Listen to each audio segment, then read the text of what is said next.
Ahora queremos hablar de un tema que estuvo sonando muchísimo esta semana, que es algo más que interesante, porque estamos en comunicación telefónica con Analía Kelly, que ella es miembro de Mumalá y también participando dentro de lo que es el observatorio Ahora que sí nos ven. Así que, Analía, te damos la bienvenida, gracias por estar acá. Hola, buenas noches. ¿Cómo estás? Bueno, te saluda Agustina acá, estamos al aire, así que queríamos, en primer lugar, bueno, agradecerte por esta comunicación y después que nos comentes acerca de lo que es este proyecto de ley que han presentado respecto a la emergencia Ni Una Menos. Bueno, estuvimos presentando estos días nuestro proyecto para que se declare la emergencia en violencia de género. Le dimos el llamar emergencia Ni Una Menos. Lo venimos trabajando a raíz de lo que vamos observando en nuestros registros de femicidio. Nosotras tenemos un trabajo con nuestro observatorio de Mumalá, Mujeres, Disidencias y Derechos, donde venimos año a año, ya desde el 2015, elaborando este informe año a año y actualizando mes a mes, para observar las distintas variables que aparecen con respecto a los femicidios, con respecto a si decrecen o no, frente a la existencia de política pública, ¿no? Y sobre eso hemos elaborado un proyecto que tiene varias aristas que tienen que ver con esta observancia. Son una serie de puntos, son alrededor de 15 puntos de elaboración que van desde el planteo de mayor presupuesto en materia de género, como también así la aplicación de las distintas legislaciones vigentes que hoy por hoy tenemos en Argentina.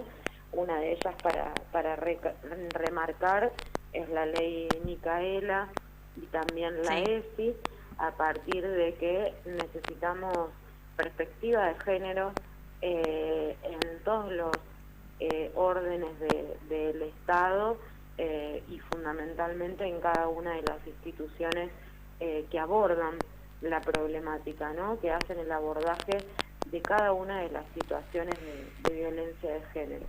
¿Cómo? Y después... Sí, ¿cómo estás, Analía? Muy buenas noches, Aldo te saluda. Hola, Aldo. Un gusto y muchísimas gracias por prestarnos atención en este espacio. Una consulta, Analía, ¿cómo ven las respuestas de las autoridades a los reclamos de ustedes de estos días?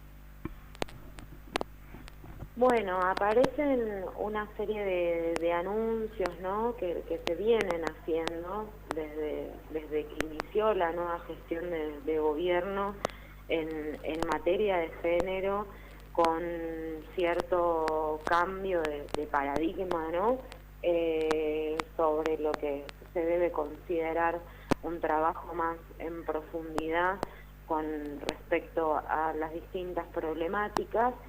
En muchos casos vemos que desde los discursivos hay una gran incorporación sobre este tema, pero después cuando nos vamos a los territorios nos encontramos que las distintas herramientas o no se encuentran activadas o todavía no están dando respuesta en ese sentido. Se tiene el Plan Nacional de Acción de lucha contra la violencia de género, ahora eso no se termina de materializar en el territorio, ¿no?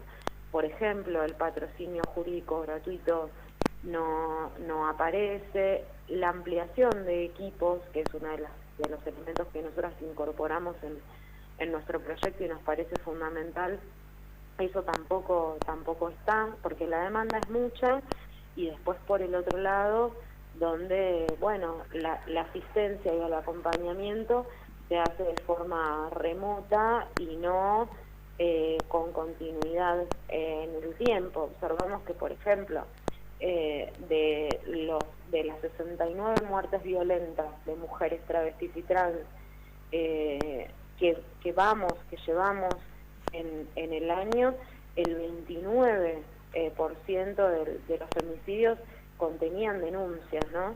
Claro.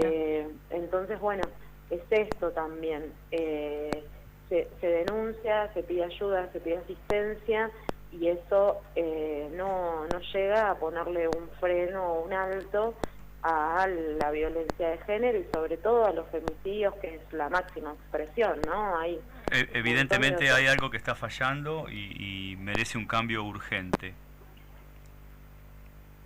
Exacto. Y por ejemplo, lo que vimos con la situación de lo que ha tenido que atravesar Úrsula y que también terminó en femicidio, observamos esto, que todas las instituciones del Estado fallaron, que no es el único caso, que no es una situación aislada, y que después, por el otro lado, el 17% de estos femicidios se cometieron por algún integrante de la fuerza de seguridad, ¿no?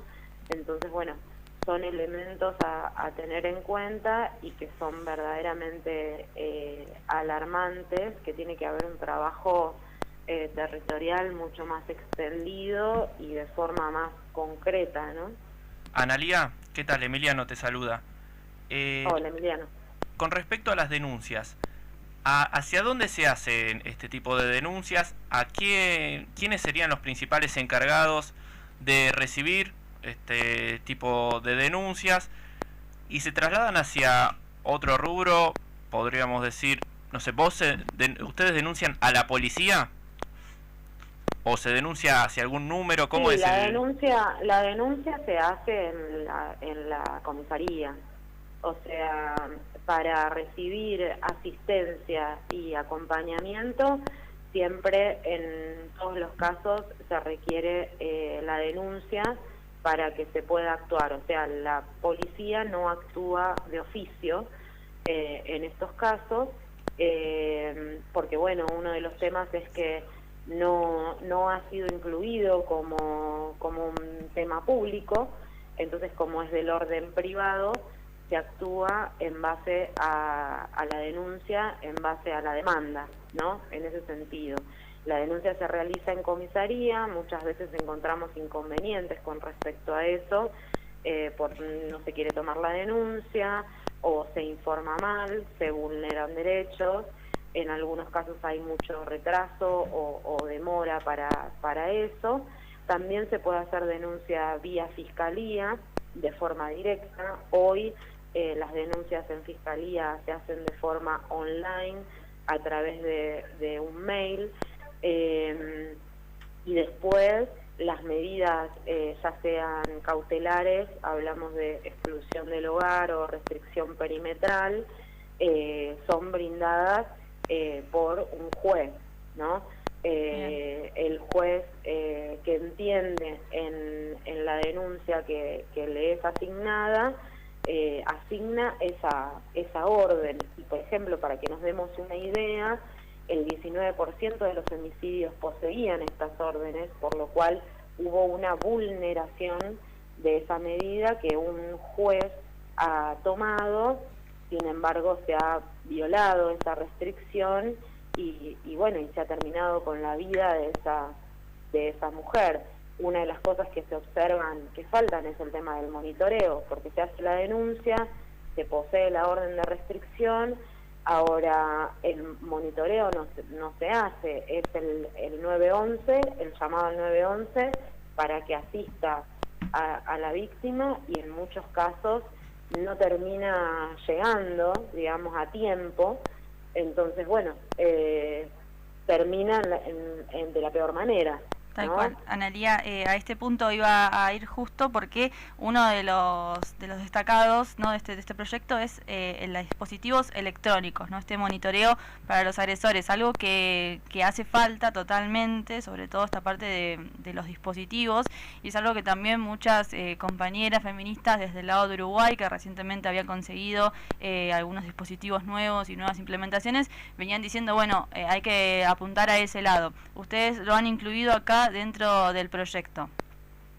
Exacto, nosotras incluimos ahí dentro del proyecto los dispositivos electrónicos, sobre todo los dispositivos duales, porque sobre eso debe haber un cambio de paradigma en torno a empezar a monitorear al violento y dejar de monitorear a la víctima, porque en muchos de los casos se asigna un botón antipánico. El botón antipánico lo que hace es comunicarte al 911. Sí. Y bueno, ese es el único recurso que la mujer tiene. Ahora hay que monitorear al violento, porque ahí es donde está el foco de la cuestión, y hoy por hoy son casi inexistentes, podría decir, en los distintos territorios.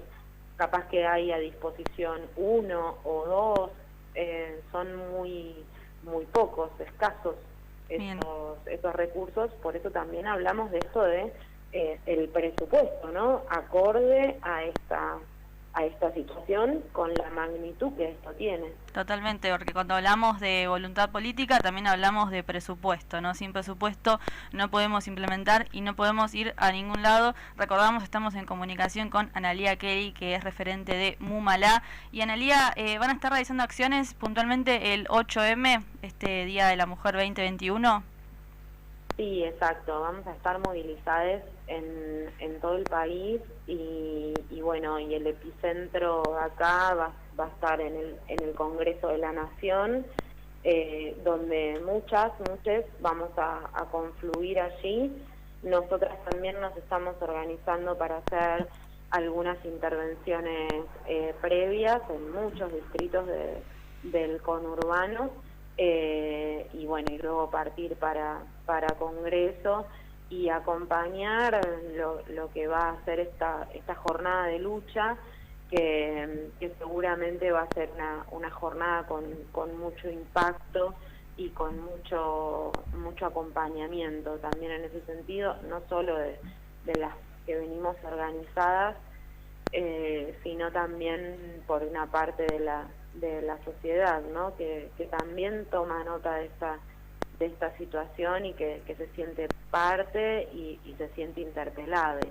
Excelente. Bueno, te agradecemos muchísimo, Analía, por este tiempo, por esta comunicación, y les deseamos también muchos éxitos para este 8M, que bueno, viene más que cargado de acciones, así que un abrazo muy grande. Bueno, muchísimas gracias a ustedes y hasta luego. Gracias, Analía.